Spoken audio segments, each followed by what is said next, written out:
the infamous main event of SummerSlam 93 was going to be Hulk Hogan versus Bret Hart. Hulk Hogan had come in and kind of swept Bret's moment from WrestleMania 9 and won the title in a moment that I still think is exceptional. But then he dropped the belt to Yokozuna at King of the Ring. But the plan was he was going to drop it to Bret at SummerSlam 93. There is a photo shoot. I would love to see the pictures, but there's a photo shoot of a tug of war with the WWF title belt with Hogan and Bret. Everybody says it exists. Bruce Pritchard's talked about it. There's various sort of sources that have talked about it. Bret said it exists. How would that have looked in execution, do you think? Bret was never beating Hogan.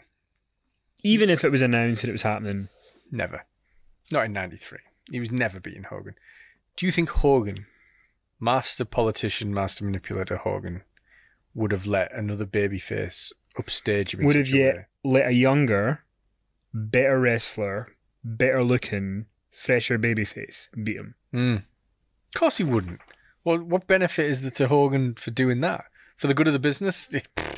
No. Come on, like I do believe the photo shoot exists, because it's not. But the photo shoot does not mean the SummerSlam match was happening. It doesn't.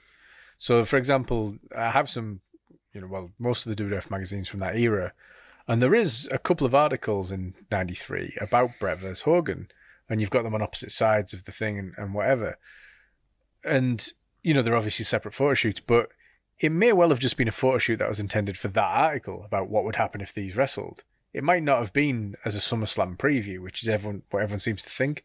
Put 2 and 2 together and get 6. It's like, it was just a photo. It doesn't mean that was SummerSlam. It doesn't mean anything. It's just for a feature that they were doing. And the thing is, it shouldn't really have been Hogan Bret anyway. It should have been Hogan Yoko, because it was Hogan beat Yoko for the title, not Bret.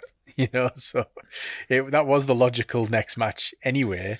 I mean, Hogan maybe should have beat Yoko and then moved on, but hey, he still put over the younger guy in the way out. So people criticize Hulk for this, but it wasn't ever on the cards. Bret was told that it was by Vince for sure, and I'm sure it was considered, but it obviously became quite clear that Hogan was disappearing. So he wasn't going to put over Bret at King of the Ring or anything like that. It didn't make any sense to. Well, Hogan was disappearing, but initially he was going to come back. He did some stuff with Giant Gonzalez on house shows. There's even a photo of them together.